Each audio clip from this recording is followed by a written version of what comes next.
I had a great time with the $20,000 I recently saved up. After returning from a week-long trip overseas, my mother-in-law Isabella called me excitedly, mentioning something about saving $20,000. I was puzzled because I didn't remember having such a large sum.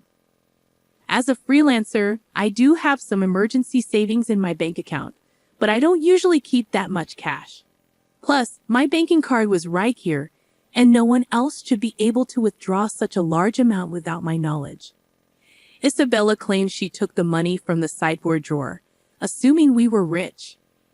I thanked her for her good intentions but didn't understand why she thought I had given her the money. After this brief conversation, I wondered where the $20,000 came from. The mystery was solved when Anthony, presumably her husband, returned home a month later. Fast forward to a month later, and Isabella made over 80 calls, which I ignored. When I finally answered, she accused me of something, and I didn't quite understand. It seemed like she was upset, but I couldn't figure out why.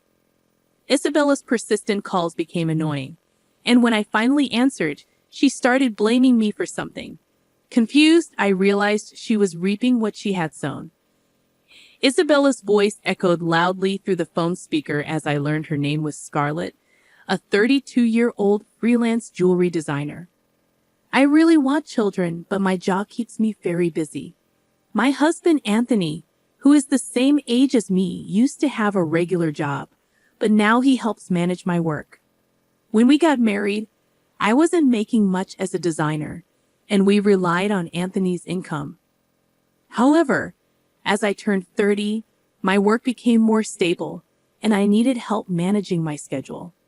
Anthony, who had a good position at his job, decided to quit and join me as a business partner. With his help, we now have deals with famous international brands. Although we face challenges as a couple, the main issue is Anthony's mother, Isabella, who lives alone in his family home. Isabella thinks we're living a luxurious life and often asks for money. She believes we live extravagantly, attending fancy parties and dinners with company executives. While these events are part of my job as a jewelry designer, Isabella sees them as leisure. She even asks for money to throw a party for her friends. I can afford to give her money, but it's not as glamorous as it seems. These events are expensive, and I have business obligations that I can't refuse. We're now living in luxury.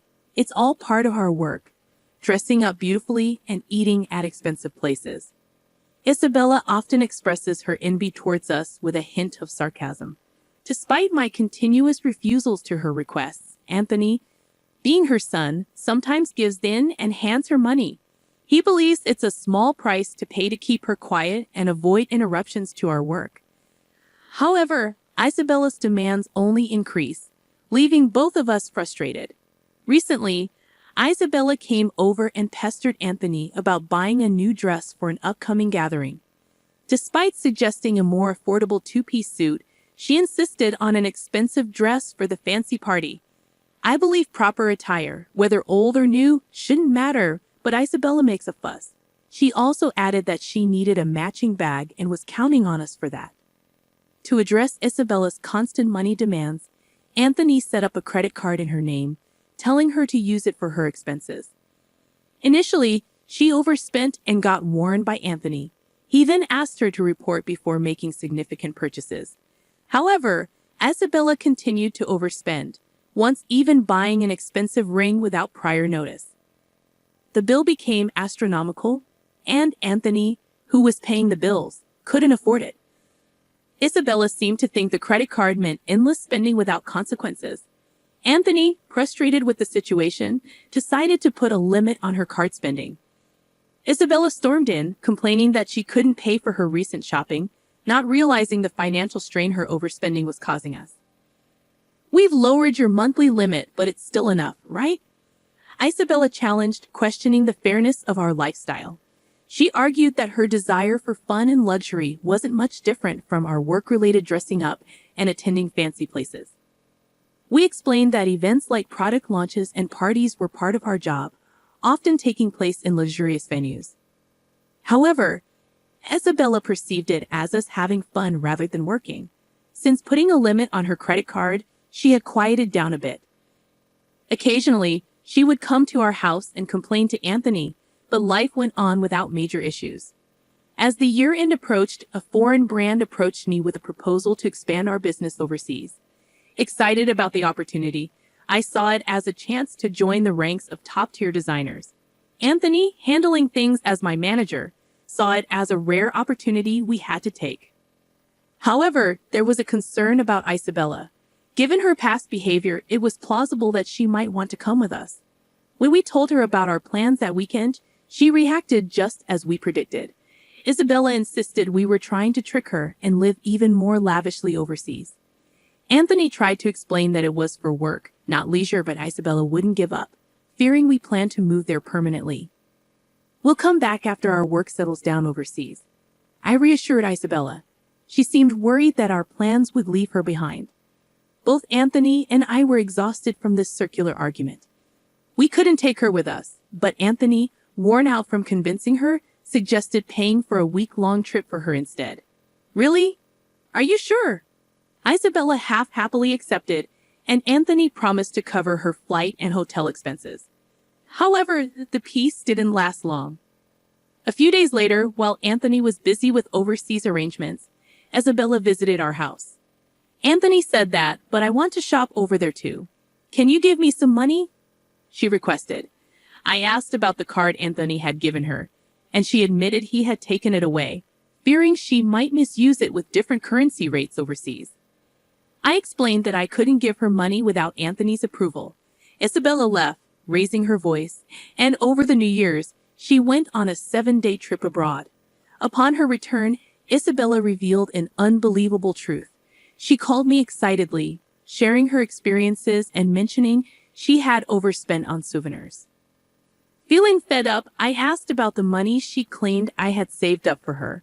I had no recollection of such money, and the situation took an unexpected turn. I had some savings in my bank account for business emergencies, but Isabella couldn't possibly withdraw cash from it. Despite what she claimed, I had no memory of it. She said she found $20,000 in our house's sideboard drawer, and I was confused about why such money would be there. I couldn't imagine us keeping such a large amount of cash at home. I told Isabella that if she took money from our house without permission, it amounted to theft, even if she's family. I emphasized the seriousness of the situation, especially if Anthony had set the money aside for an important deal. There hadn't been any disruption in our business dealings or payments while Isabella was on her trip. Isabella nonchalantly admitted to using the money, saying, "I'm telling you now that I used it."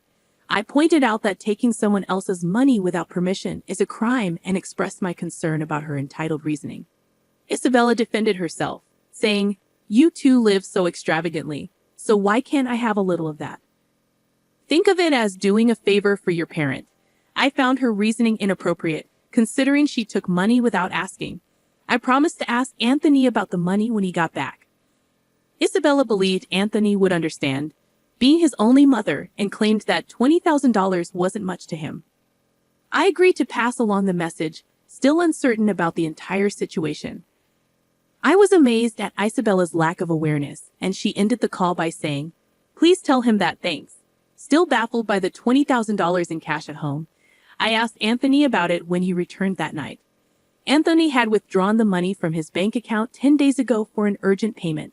He needed cash immediately, but I was surprised that he kept such a large sum in a drawer, considering the potential risks. Anthony, looking troubled, asked if I knew anything about it. Today, Isabella called, thanking us for the $20,000 and mentioning she had a blast with it. I didn't understand what she meant, but it turned out the money was Anthony's after all. However, we still didn't know what such a large amount was meant for. I questioned Anthony about why he had left such a large sum at home, especially when we usually did bank transfers.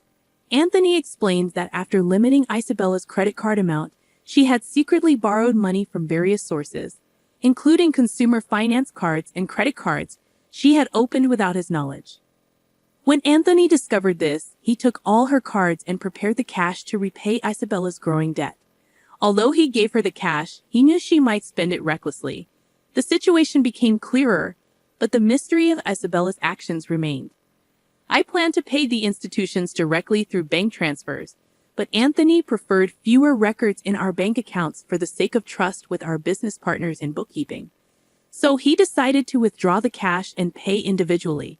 Supporting Isabella's overseas trip was like a parting gift, knowing we wouldn't be able to take care of her like before after moving abroad. As time passed, Isabella's calls to my mobile phone became frequent, almost 80 calls every day. Anthony had advised me not to bother with her, but the persistence made me concerned. One day, Isabella's voice sounded almost like a cry as she apologized for bothering me during the busy moving preparations. She explained that she was receiving payment demands almost every day, and Anthony seemed to be blocking her calls. Isabella couldn't get through to him and pleaded for my help, saying I was her only hope. I was surprised that Anthony would take such a drastic step with his own mother. If he had used the money he prepared to pay off Isabella's debts, this situation might have been avoided. Now Isabella was inundated with collection letters from finance companies and consumer lenders, facing non-stop collections calls and seeming helpless to do anything about it. It was a scene I had only seen in dramas before. I mentioned it to Anthony, but I couldn't predict his response. Isabella pleaded for help, saying it was a son's duty to assist his mother. The call ended, and I told Anthony about it when he returned home, but he dismissed it coldly, stating that Isabella wasted the opportunity herself. Despite the continued calls from Isabella, I decided to block her number, following Anthony's lead.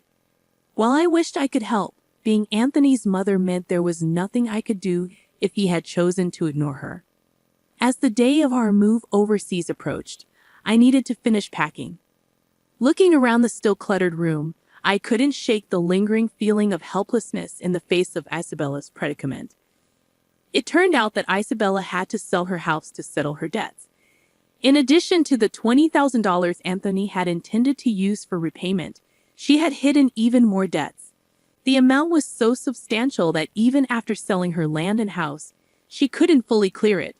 The total balance was unimaginable. Our family home was gone, and Anthony, though somewhat sad, acknowledged there was nothing we could do. Losing the house where one grew up must have felt like a significant loss. Anthony, having lost his place to return to because of his living mother, must have been feeling a deep sense of loss. Isabella now lived in a cheap apartment, struggling to repay the remaining debts with her part-time job. At her age, finding work must be challenging.